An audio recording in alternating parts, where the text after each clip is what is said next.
I'm a retired U.S. Navy officer, and I share these stories to keep our maritime history alive. If you enjoyed this, please hit like and subscribe to support the channel and to stand with a veteran who's proud to keep telling the truth from the sea. Thank you for watching. I spent more than 3 decades in uniform, serving on ships that sailed across every ocean. When I finally retired, people often ask me which moment stayed with me the most. Out of all the long nights, the endless patrols, and the tense encounters, one story always rises to the surface. It wasn't a war at sea, but it carried the same weight. It was the day we stopped a cartel's go-fast boat in the Eastern Pacific. It was a bright morning, calm seas stretching out for miles. When I received the call, our aircraft had been tracking a small, high-speed vessel moving far faster than any fishing boat had a right to. The men on board believed they were invisible. They had run that route many times before, carrying millions of dollars in contraband, confident they would slip through again.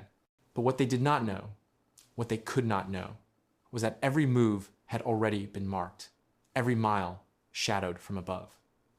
For us, it was not just another operation. It was a test of discipline, patience, and precision. And for me, standing there as a witness, it became a memory that has never left. The men aboard that go-fast boat believed they were untouchable. From the surveillance feed relayed by the HC-130J Super Hercules circling high above, I could see their arrogance written in every move.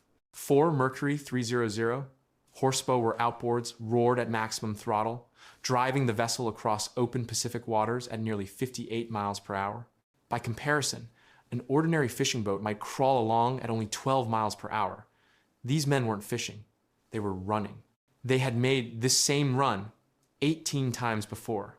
Same waters, same boat, same protection money handed off to the right people on shore. For them, it was routine. The helmsman kept glancing at his GPS, steering north on schedule and on course. Underneath the blue tarps, stacked carefully to avoid drawing attention, sat their real prize contraband worth $42 million on the street. Split 5 ways, that meant about $2 million each, more than enough to vanish into another life. I had seen that kind of confidence before. It wasn't bravery, it was the false pride of men who thought the ocean itself protected them. What they didn't know, what they couldn't know, was that the HC-130J Super Hercules had already flagged their speed, logged every zigzag of their course, and watched every movement on their deck. That morning, their arrogance felt almost tangible.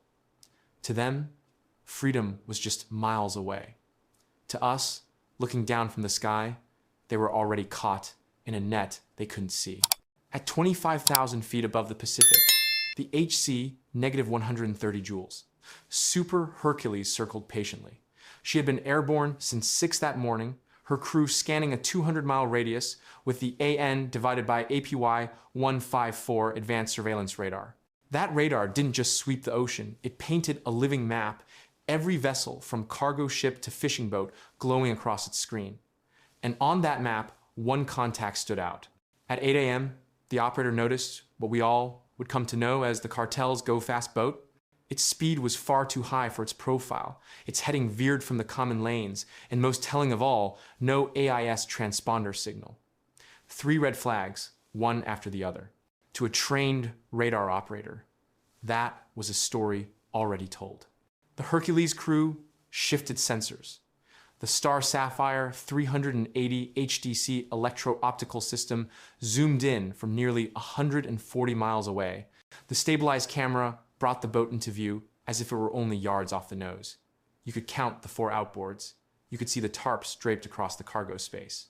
You could even catch the shadows of crewmen moving about on deck. By 9:45, another detail was logged. The smugglers had stopped their constant zigzags and were now running straight north. That told us 2 things.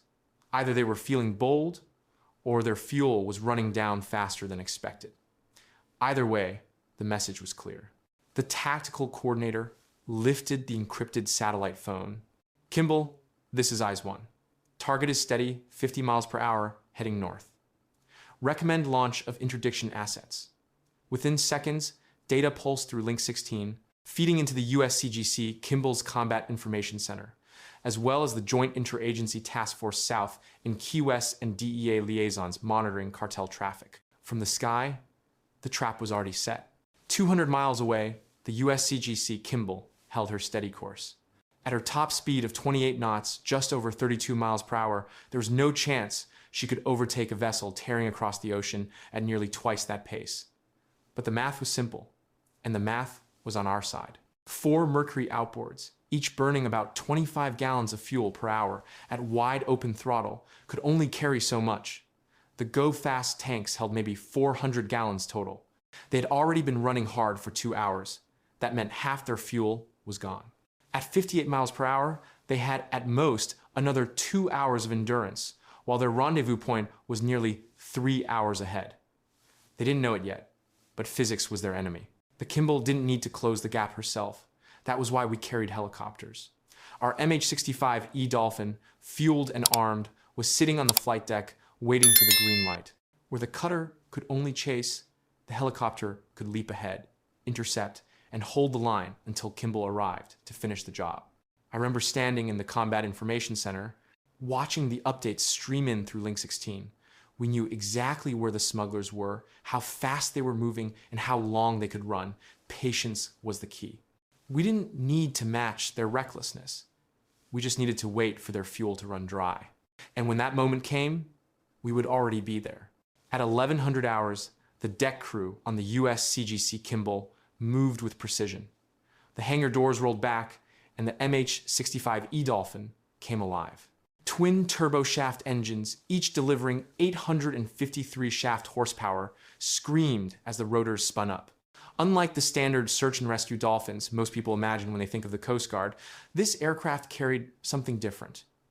It had been modified for a very specific role interdiction, and the team flying her belonged to a unit unlike any other, HITRON, the Helicopter Interdiction Tactical Squadron. The Dolphin lifted clear of the deck, banking hard to the northeast. From altitude, the Pacific stretched out endless and blue. 20 minutes into the flight, the co-pilot spotted what we had been chasing all morning. Against the vast ocean, the go-fast boat revealed itself by the sheer size of its wake. 4 outboards running wide open don't just move water, they tear it apart. From 3 miles out, the boat's rooster tail stretched half a mile long, a chalk line scrawled across the sea. Down below, the smugglers still believed they were free. Their helmsman threw the boat into sharp zigzags. Textbook cartel doctrine. Change heading every few minutes, force surface interceptors to burn fuel recalculating. Against patrol boats, it was effective. Against a helicopter, it was meaningless. From the air, the Dolphin simply drew straight lines between the smugglers' turns, cutting off each maneuver with ease. Every zag was anticipated. Every desperate change of course collapsed into futility. I had seen it many times before, a boat trying to outwit the air. But in 3 dimensions, the air always wins. That day, as the MH-65E Dolphin closed in, the outcome was no longer in doubt. The cartel's prized vessel had speed, but speed meant nothing against altitude, patience, and a squadron trained to end the chase. As the MH-65E Dolphin dropped to 500 feet, the crew prepared for the next step compliance. Coast Guard procedure required every chance for surrender before force was authorized. The co-pilot armed the long-range acoustic device God LRAD, capable of blasting commands at 162 decibels louder than a rocket launch at close range. The message came in 2 languages, clear and undeniable. Stop your vessel. Prepare to be boarded. This is the United States Coast Guard. The sound cut through wind, rotor wash, and engine noise. Down below, the smugglers covered their ears but never slowed. Spray whipped across the deck as the Dolphin's downwash churned the sea. For 15 minutes, the helicopter circled, issuing commands, firing siren bursts, and flashing visual signals. Nothing changed. 5 men, $42, million in cargo, and the promise of 20-year sentences if captured. They had done the math. Surrender meant prison. Running still held a sliver of hope. I remember the tension in that moment. Everyone knew what would come next. The pilot radioed the USCGC Kimball. Subjects are non-compliant. Request authorization for warning fire. The reply came instantly. Approved. The gunner pivoted to the mounted M240B machine gun. its belt-fed system ready to deliver 650 rounds per minute. A short burst roared, tracers carving across the bow of the Go Fast, water erupting in splashes just yards ahead. Most crews stopped right there, but not this one. Instead, they pressed harder, engines screaming, throwing the boat into wild, evasive turns. It was clear they had chosen the hard way. When the smugglers refused to yield after repeated warnings, the pilot's voice came calm and steady over the radio. Subjects remain non-compliant. Request authorization for disabling fire. The answer from USCGC Kimball came back without delay. Authorized. This was the moment when negotiation ended and precision began. The gunner swung away from the M240B machine gun and unlatched the weapon. HITRON was known for the Barrett M107.50 caliber rifle. To most people, it's just a sniper rifle. To HITRON, it's a tool sharpened by thousands of training hours, designed to end pursuits without sinking boats. The Barrett weighed 30 pounds, its massive rounds tipping the scale at 42 grams each.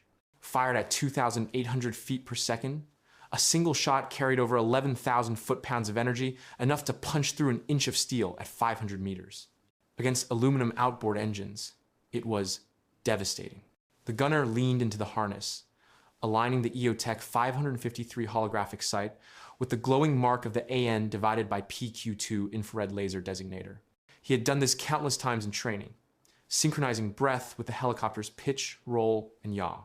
Both platforms moved the Dolphin slicing through air at 58 miles per hour, the Go Fast pounding across waves at the same speed. The ocean swells added their own rhythm. Still, muscle memory carried the shot. The first round struck true. The starboard outer engine disintegrated in a spray of aluminum and oil. The Go Fast shuddered, its speed dropping instantly from 58 to 38 miles per hour.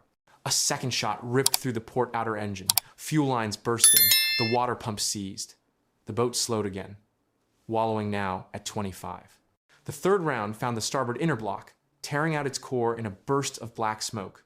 The vessel limped along at barely 12 miles per hour, just one engine left, straining under impossible weight. The fourth and final shot ended the chase. The last Mercury exploded, fragments scattering across the waves. In seconds, the ocean grew quiet. No more rooster tail, no more escape. The smugglers were dead in the water, with nowhere left to run. With the Go Fast dead in the water, the next phase began. From the stern of the USCGC Kimball, two 26-foot rigid-hull inflatable boats splashed into the sea. Each carried 6 operators from Tactical Law Enforcement Team, South Tacklet. Men trained not as patrol officers, but as maritime special operators prepared for hostile boardings. Their twin 470 horsepower diesel engines roared as the RHIBs surged forward, skimming across swells at 45 miles per hour. The two boats executed a textbook pincer maneuver, one closing from port, the other from starboard, narrowing the trap with every second. As the lead RHIB drew within 30 feet, the bow gunner rose, sidearm extended, his Barrett M9 fixed on the smugglers. The voice of command thundered in Spanish. Manos arriba, de rodillas, don't move. Even with the sea spray and the roar of engines, the meaning was unmistakable. The 5 smugglers froze, their bravado finally broken. They shuffled forward, hands high, kneeling on the bow as ordered. From the starboard side, the second RHIB appeared. 6 more rifles leveled at their targets, 12 weapons covered 5 men, and in that instant, the fight drained out of them. I had seen that transformation before the sudden collapse from arrogance to surrender. One moment, they were masters of their destiny, engines screaming. The next, they were kneeling criminals, staring at the rifles that wrote the end of their story. The sea grew quiet again. The chase was finished. Now came the reckoning. With the smugglers secured, there was still one problem left, floating on the waves of the vessel itself. Under international maritime law, a stateless go-fast boat carrying contraband could not simply be towed back. It was evidence, but also a hazard. The decision was routine yet final. The boat would be destroyed. The boarding teams stripped it of what could be carried: small arms, navigation gear, samples of the contraband, then stepped back, A disposal detail spread accelerant across the deck and into the bilge, likely the same fuel the smugglers had counted on to reach their rendezvous. The flare was tossed without ceremony. It landed on the soaked planks, and within seconds, flames climbed the tarps and wrapped the hull. The $42 million cargo, once a promise of freedom to 5 desperate men, became nothing more than thick black smoke against the Pacific sky. I stood watching as the fire consumed the vessel. To some, it might have looked like waste. To us, it was closure. No chance for recovery, no chance for cartel allies to reclaim what was lost. Only ashes sinking into the sea. Hours later, when the last flames hissed out and the wreck slipped beneath the waves, the mission moved on. The smugglers were bound for a U.S. port. Their boat had taken its last ride. Years have passed since that morning in the Eastern Pacific, yet the memory remains as sharp as if it happened yesterday. I've seen many operations in my time, but few carried the same mix of tension, precision, and finality. The HC-130J Super Hercules above, the MH-65E Dolphin slicing through the air, the gunners of HITRON doing exactly what they were trained to do together. It was a reminder of what discipline and teamwork can accomplish. Some might see it simply as another drug bust, another notch in the statistics of interdiction. To me, it was more. It was proof that patience and professionalism will always outlast arrogance and desperation. Those 5 men thought the ocean would hide them.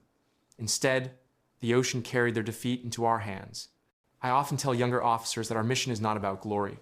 It is about protecting people who will never know our names, families who will never see the poison that could have reached their streets. That day, $42 million worth of contraband never made it to shore. That is victory enough.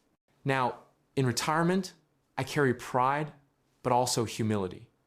Because behind every successful interdiction lies a truth. The sea is vast, the threats are constant, and vigilance must never rest. Thank you for watching. Until next time, stay safe and take care.